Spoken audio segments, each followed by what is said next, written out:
Vnukovos აეროპორტში მომხდარ კატასტროფას 4 ადამიანი, მათ შორის უმსხვილესი ფრანგული ნავთობისა და გაზის კომპანია Total-ის პრეზიდენტი ემსხვერპლა.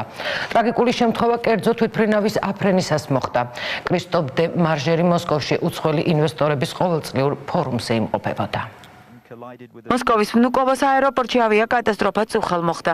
კერძო თვითმფრინავი Falcon 50, რომლის ბორტზე 4 ადამიანი იმყოფებოდა და რეის პარიზის მიმართულებით ასრულებდა, აფრენის დროს თოვლის საწმენდ მანქანა შეეჯახა და გადაბრუნდა. შეჯახების შედეგად თვითმფრინავი ადგილზე აფეთქდა.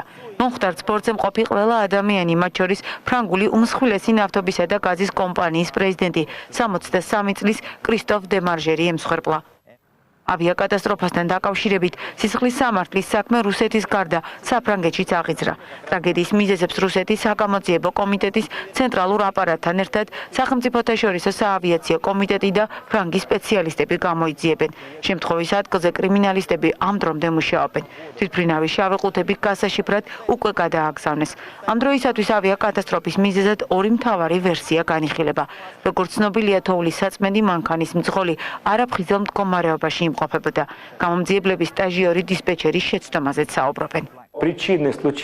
უკვე ცნობილია, რომ მომხდარის მიზეზი არა ტრაგიკული შემთხვევა გახდა, რის დარწმუნებასაც აეროპორტის ხელმძღვანელები ცდილობენ, არამედ მაღალჩინოსნების დანაშაულებრივი ქმედება, რომლებმაც აეროპორტის თანამშრომლების შეთანხმებული მუშაობა ვერ უზრუნველყვეს. ამ ეტაპზე რამდენიმე ვერსია არსებობს. თოვლის საწმენდი ავტომობილის მძღოლი უკვე დაკავებულია.